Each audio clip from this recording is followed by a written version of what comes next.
Fabuleuse dépression de la Far, dans la corne de l'Afrique orientale.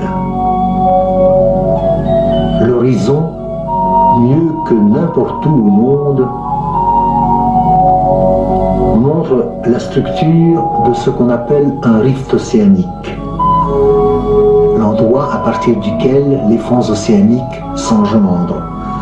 Et de part et d'autre du fossé central, les immenses gradins qui atteste de la structure effondrée de tout cela. La Far, la dépression de la Far, entre le sud de la mer Rouge et le golfe d'Aden. La Far, dont les fonds vont de 155 à 120 mètres sous le niveau de la mer, par endroits entièrement occupés par d'immenses plaines de sel. Celle qui a jusque 7000 mètres d'épaisseur et dont, avec des techniques venues tout droit des âges préhistoriques et depuis des milliers d'années, depuis la reine de Saba,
on exploite les couches superficielles, ce sel qui après, à dos de chameau, s'en va dans toute l'Afrique orientale.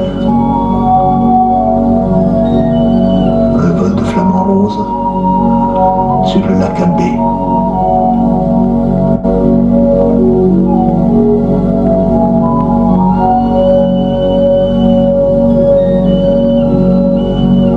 Le seul endroit où un fleuve traverse ce désert de 500 km de côté.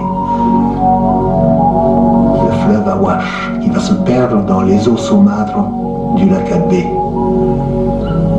Et la merveilleuse population des nomades Afar.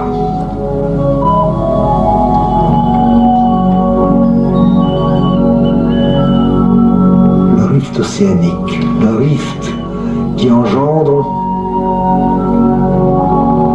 des fonds océaniques nouveaux. La Far est un fond d'océan, tout jeune océan qui n'a que 20 millions d'années d'âge, et océan miraculeusement exondé, océan sans eau, quoiqu'étant sous le niveau de la mer, parce que, miraculeusement aussi, les chaînes de montagne le protègent de la mer Rouge et du golfe d'Aden. Et au milieu de la Far, l'un des plus extraordinaires volcans du monde, l'Erta Ale, Tajda Ale qui signifie en langue de naquil la montagne qui fume.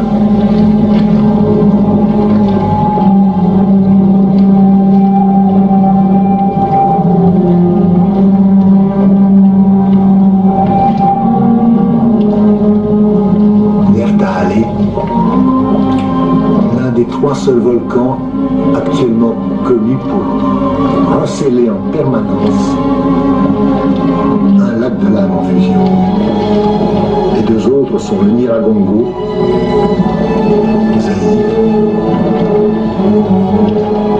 et le mont Erebus,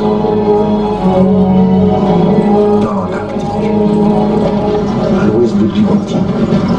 Par des pistes incroyables, nous essayons de gagner le point le plus bas en altitude de tout l'Afar, le lac Assal, à 155 mètres sous le niveau de la mer que vous voyez au fond.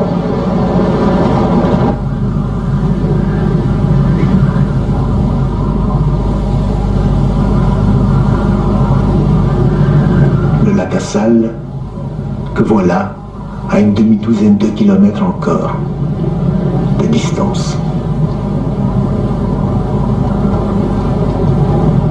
Nous sommes ici vraiment sur l'axe du rift, à l'endroit même où la Terre, où l'écorce terrestre est à son extension maximale et où elle casse de temps à autre en donnant des fissures ouvertes par lesquelles monte le magma qui vient faire éruption à la surface et qui maintient les lèvres des fissures écartées, les empêche de se refermer jamais, et donc progressivement repousse de plus en plus loin ce qui se trouve à l'est de ce qui se trouve à l'ouest. C'est cela qui est à l'origine de l'expansion des fonds océaniques. Nous sommes ici en plein sur un fond océanique, sur l'axe même à partir duquel ce fond océanique-ci, mer Rouge, Golfe d'Aden, est en train de se former et qui repousse l'Arabie vers l'est et l'Afrique vers l'ouest.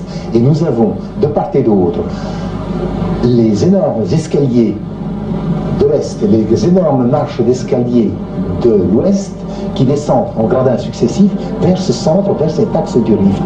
Et je ne connais pas au monde un seul endroit où l'on puisse mieux voir cette structure, cette tectonique, comme nous disons en géologie, absolument fondamentale de l'écorce terrestre. Parce que partout ailleurs, sauf en Islande, où ce n'est pas aussi net, aussi flagrant qu'ici, partout ailleurs dans le monde, et sur plus de 60 000 km de longueur, cet axe de rift médio-océanique se trouve, comme son nom l'indique, dans les océans, sous les océans, donc recouverts par des kilomètres d'eau dont on ne peut pas voir.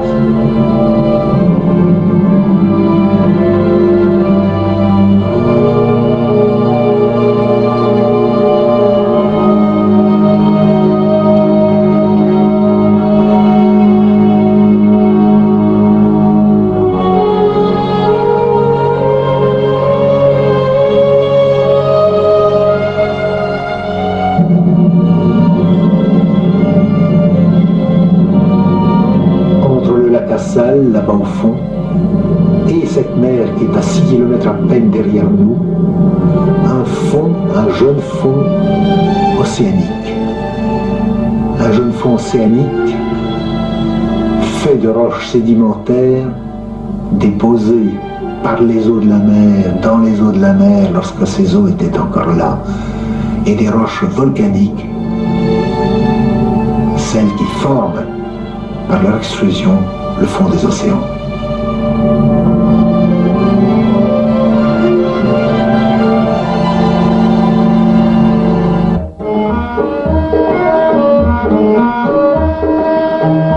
Djibouti est dans son ensemble une zone d'effondrement faisant la jonction entre le système de la Rift Valley d'Afrique orientale et les systèmes d'effondrement de la mer Rouge et du golfe d'Aden.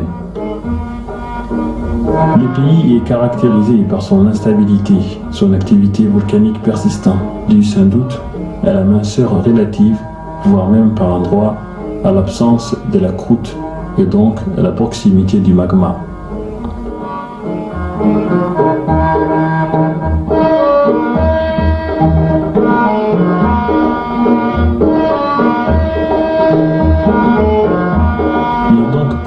Que Djibouti présente un flux thermique régional particulièrement important.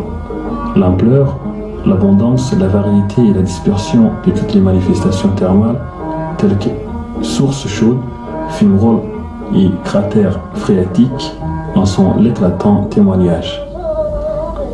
Les études ont conduit à la découverte des potentialités géothermiques énormes. C'est au temps où le pays était un territoire français d'outre-mer que la reconnaissance géothermique de la région du lac Assal a été réalisée par un organisme français, le BRGM, Bureau de recherche géologique et minière.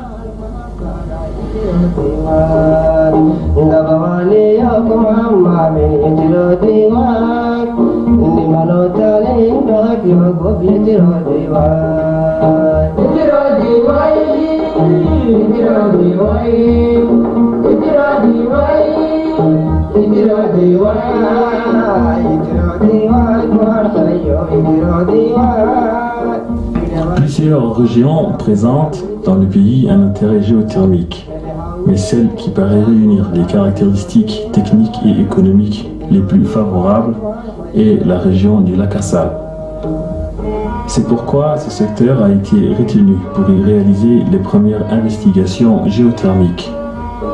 Le BRGM a foré des puits sur le site du lac Assal. C'est vers la fin de l'année 1969 et le début de l'année 1970. Comme on s'y attendait, ces puits présentaient de l'eau très chaude à des profondeurs économiquement accessibles. C'est ça l'essentiel de la géothermie.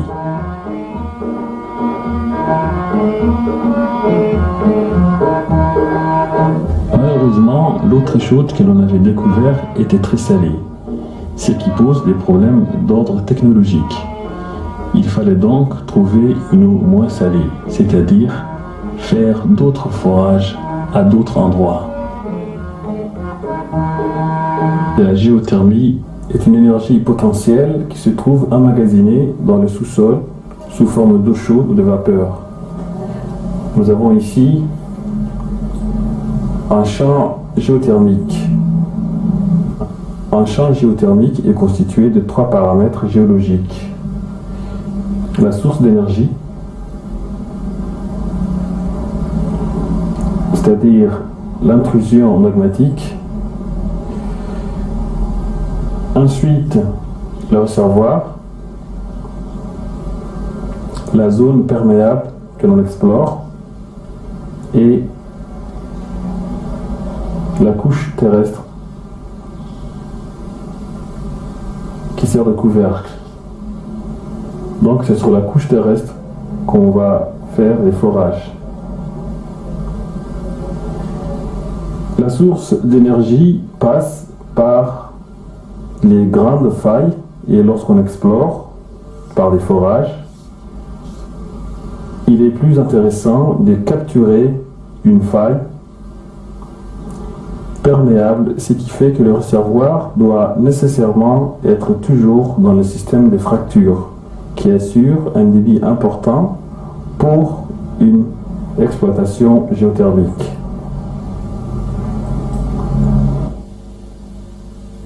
Une analogie, c'est la serait le système de la cuisson, par exemple.